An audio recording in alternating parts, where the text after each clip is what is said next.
E aí, gente, aqui vendo aqui, no vídeo de hoje a gente vai falar um pouco sobre computação quântica, mas especificamente aqui é só uma ideia que eu tô meio que dando, né? Não, só meio que uma adição aí à nossa aula, né? Que é como funciona a Starlink, o modelo da Starlink de satélites para transmissão de internet, né? E se chama Low Earth Orbit, né? Ou LEO. E a Starlink a gente vai ter aqui, por exemplo, ali vai ser a órbita da Terra. Lembrando que a Terra não é plana, né? Só para quem não sabe ainda isso. Então você vai ter a órbita da Terra relacionada à posição dos satélites, isso aí é normal. Só que a forma que esses satélites estão perto da Terra são,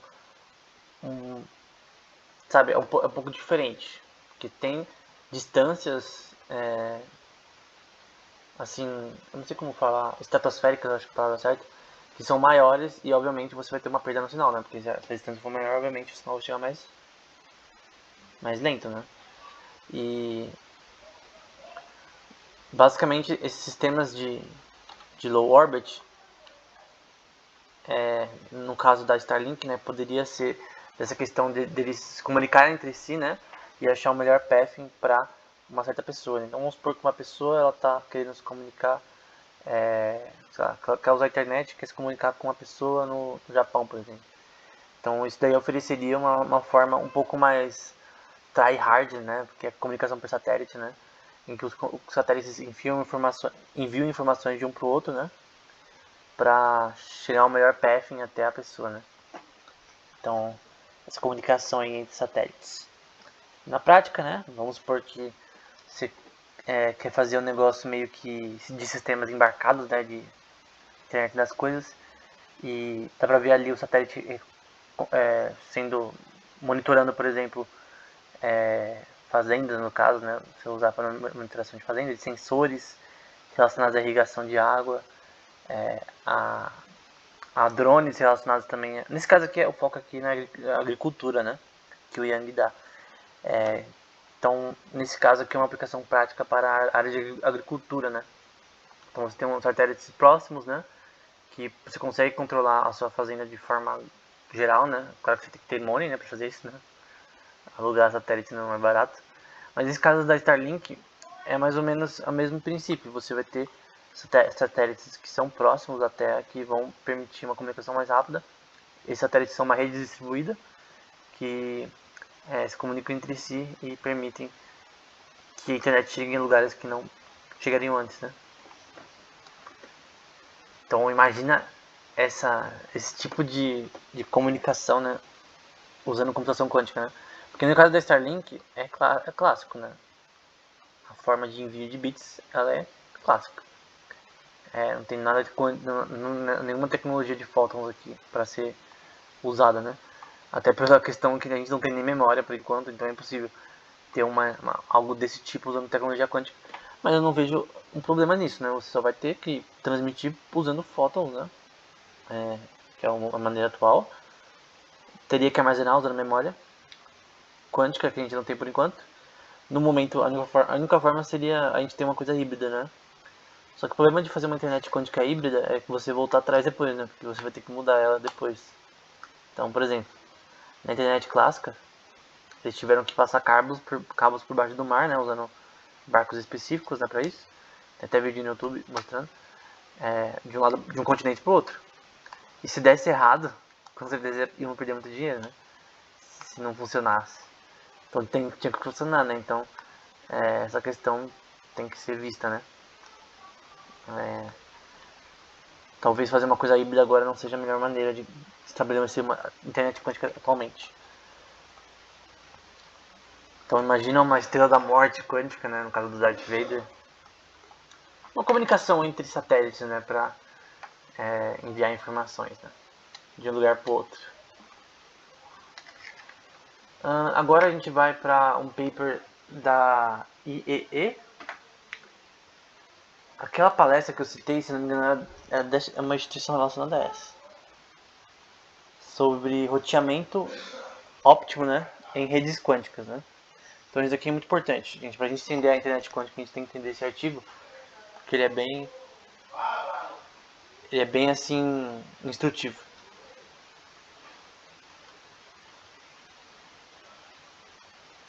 Então vamos começar com a introdução aqui, né? Entretanto, né, vai falar que apesar do tremendo progresso em tecnologias quânticas, né, a eficiência de longa distância em entanglement, em distribuição de entanglement, é ainda um problema. Então, no caso, se a gente voltar aqui para entanglement, então a distribuição dessa rede aqui, para você fazer uma coisa em larga escala, porque com 2 qubits é fácil, de Alice até Bob. Eu tenho experimentos que já fizeram isso com sucesso. Então, você fazer uma rede a longa distância de países que se comunicam entre si, de cidades que comunicam entre si, é algo muito longe da realidade, né? Então, a eficiência a longa distância não é... Por quê? Porque não tem nem memória, gente. Sem memória quântica não tem internet quântica. Então, por isso que... Esse é um problema de quem? É um problema do cara de ciência da computação? Não. Assim, se ele souber física, né? É um problema do cara de matemática, talvez. Mas é mais da parte de física e química. Mais de física. Então, tem que ter investimento em física, em físicos, em caras que são focados unicamente em física para achar formas de achar materiais, protocolos que podem funcionar para permitir armazenamento de memória. Né? Tem formas usando inteligência artificial, né, para você armazenar memória a longo prazo, né? Para você, porque, por exemplo, vamos supor que você tem uma bagunça de dados quânticos que você quer armazenar. Você tem que entender aqueles dados, né? E inteligência artificial tem sido usado para isso, né? Na verdade, o curso que da Delft University, que eu citei nos vídeos sobre Quantum Machine Learning, eles usavam apenas para isso, para correção de erros dentro do computador quântico, né? Então você usa inteligência artificial para melhorar computadores quânticos. Tecnologias importantes que o artigo cita, né? Repetidores quânticos, obviamente. Entanglement swap, que a gente já viu. E entanglement purification, né? Todos esses dois aí são relacionados às propriedades do entanglement das partículas conseguirem se comunicar de forma eficiente sem perder muitos dados. E na prática a gente vai ver ali uma comunicação óptica sem repetidores. Então você tem ali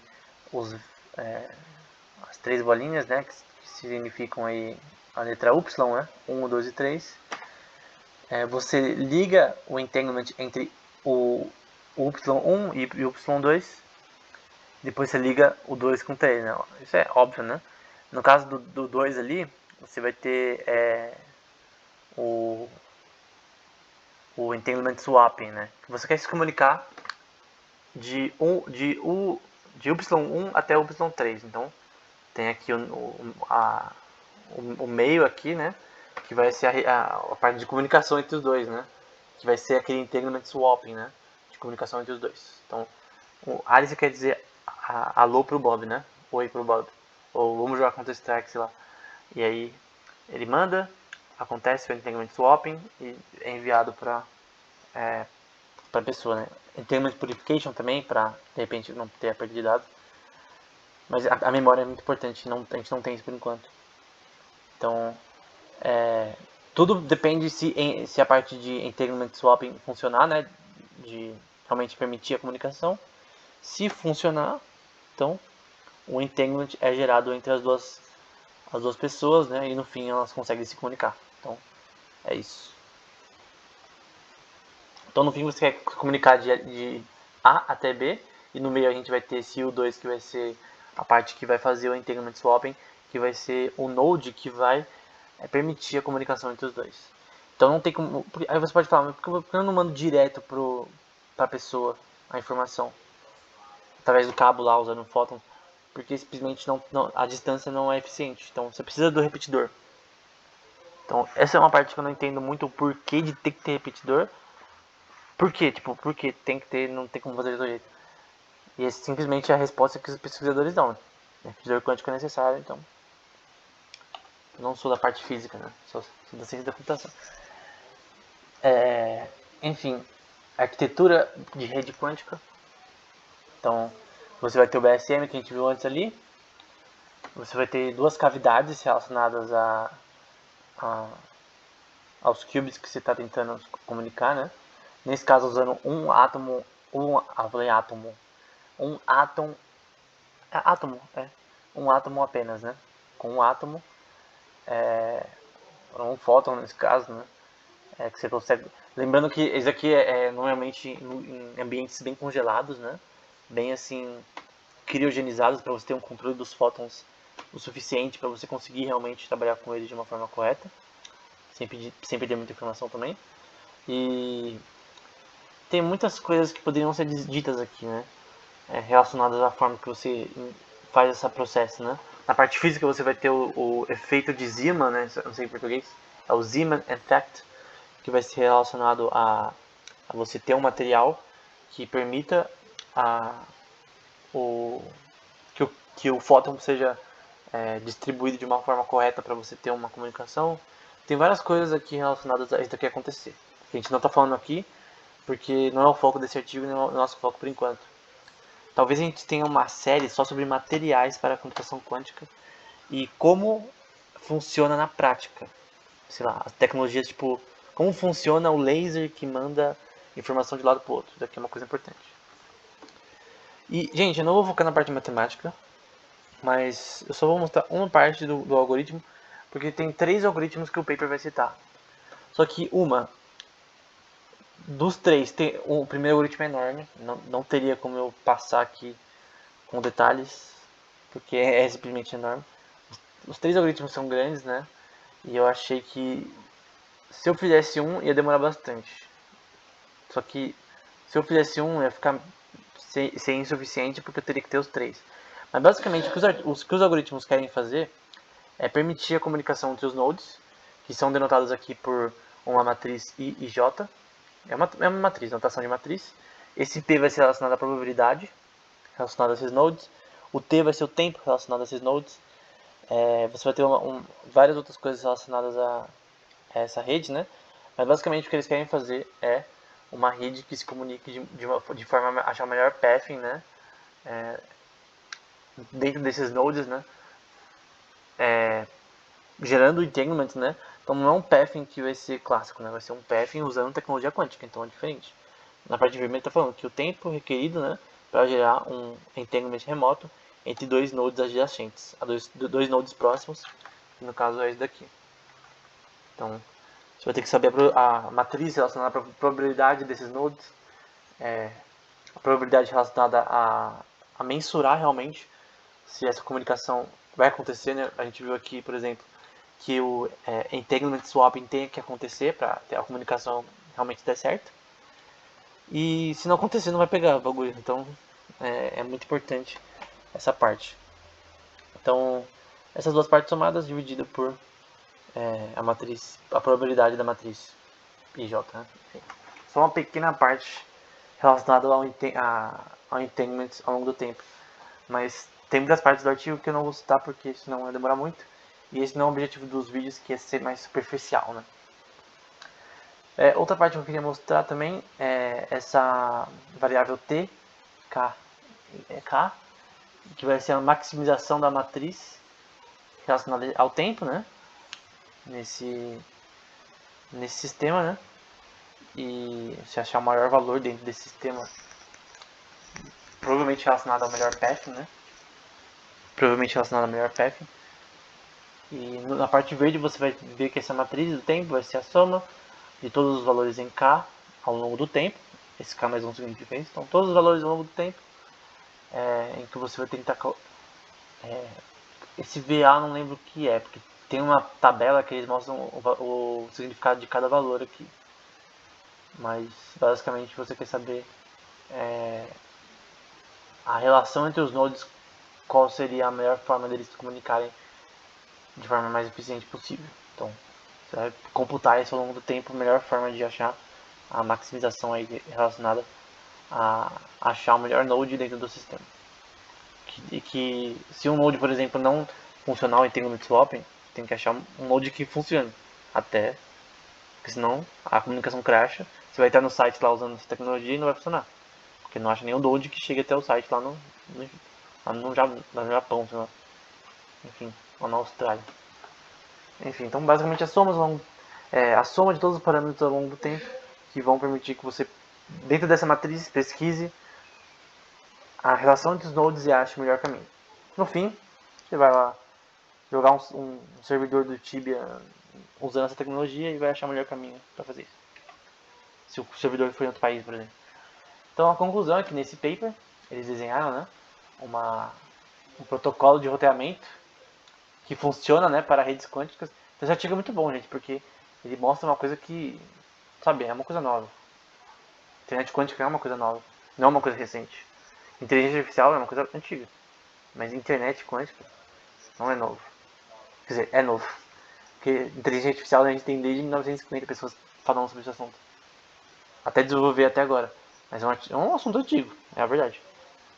Assim, teve mais propriedade na época de 80, 90.